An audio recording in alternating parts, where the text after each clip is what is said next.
God is great and greatly to be praised.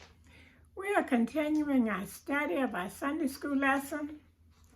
This is our third lesson in the book of Ezra.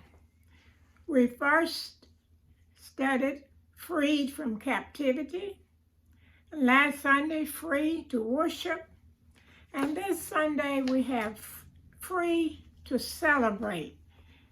And we're coming from Ezra chapter 6, verses 13 through 22. And it's a direct lead-in from last Sunday's lesson, which was Ezra 1 through 12.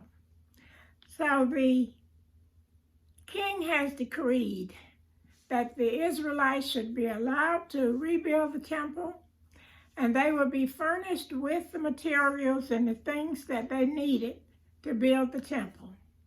And we know that they got started, then some problems came about, and they stopped working. But the people had a mind to work. So they come again to work together and rebuild the temple. So as we look at our lesson today, we are told in verse 13 that the governor on the side by the river and his companion, according to that which Darius the king had sent. So they did speedily, and the elders of the Jews builded, and they prospered through the prophesying of Haggai, the prophet, and Zechariah, the son of Iddo. Now, it lets us know that the people, the government, and the Christian workers, Christian leaders were working together. But at the same time, Ezra wants us to know that the idea of this came from God.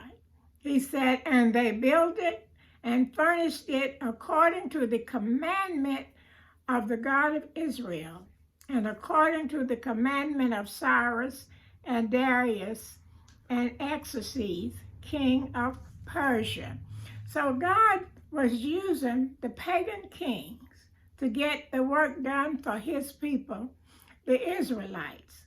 So they got busy and got working on the temple, and this house was finished on the third day of the month, which was in the 6th year of the reign of Darius the king. So now the house is finished. And what are we going to do? The children of Israel, the priests, and the Levites, and the rest of the children of captivity kept the dedication of this house of God with joy. It's time to celebrate. The house is finished, and it is time to celebrate. And with what attitude? With joy. It's a happy celebration because God has blessed them to rebuild their house of worship. And offered at the dedication of this house of God, bullocks and rams and lambs and all of the things that they needed to give their sacrifice. And in addition to the regular offerings, they had a sin offering, and according to the number of the tribes of Israel. So at this celebration, they gave offerings, and they joyfully celebrated the rebuilding of the temple. And the priests and their divisions, and the Levites and their courses for the service of God, which is at Jerusalem, and it is written in the book of Moses. It is very important to finish the temple because the temple is the special place of worship, the special place where we expect God to be. And the children of captivity kept the Passover upon the 14th day of the first month. They took time to remember when they were released from slavery in Egypt. And it was called the Passover because of the way the Lord delivered them by passing over their children while the children of Pharaoh were killed. So they recognized and celebrated the Passover, and they celebrated the rebuilding of the temple. And they just worked together and came together, and God blessed them to do those things that needed to be done. And in the 21st verse, we're told the children of Israel, which was come again out of captivity, and all of such had separated themselves unto them from the filthiness of the heathens of the land to seek the Lord of Israel. And they all ate together. Some of the Israelites had taken up habits of the captors, but they shook themselves of those habits, and they came together to worship the God of Israel and to eat, and kept the feast of unleavened bread 7 days with joy, for the Lord had made them joyful.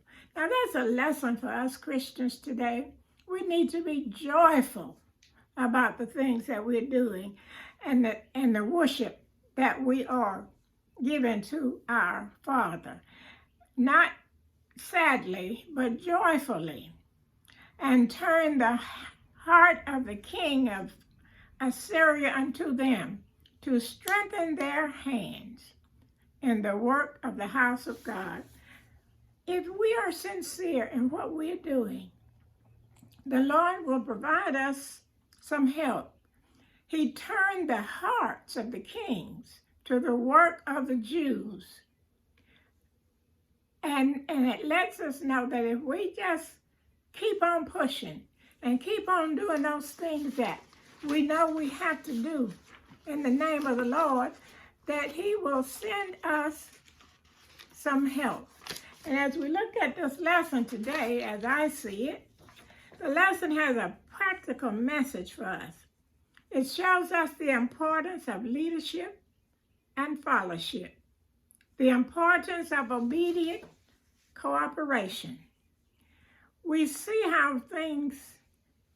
how joyful we can become when things work together. Ezra carefully points out that the rebuilding of the temple was commanded by God and then decreed by the kings, who were God's instruments. By the king's order, no one was to hinder the work of the Jews as they were rebuilding the temple. After the temple was completed, they rejoiced. Not before, but after the temple was completed. It was a time to celebrate with feasting. The building of the temple was so very important because that's the place where we are most reverent. Although God can and does visit us at our homes, we expect Him to show up at the church. This lesson shows what can happen when God turns our hearts and our attitudes around. He turned the attitude of the two kings, Cyrus and Darius, toward the Israelites. God provided the spirit, the kings provided permission and finance, and the people provided the work, while the prophets kept the people inspired. When all attitudes are aligned with God, miraculous things can happen. We must remember that God is still working on our behalf. We might want to ask, what attitude of my heart needs changing for God to work through me? And Ecclesiastes 3:1 reminds us to everything, there's a season at a time to every purpose. To the Israelites, it was a rebuilding of the temple. God has created a great work in all of us. Let us finish our task with joy by focusing our minds and filling out our souls with those things that will last. As believers, we can always find something to rejoice about because we know that every day is a day of thanksgiving. We can say, God has been so good to me. Every day He keeps blessing me.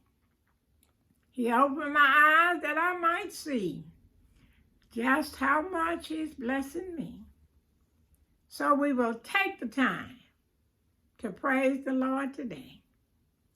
For the Israelites, change was 70 years coming, but it came.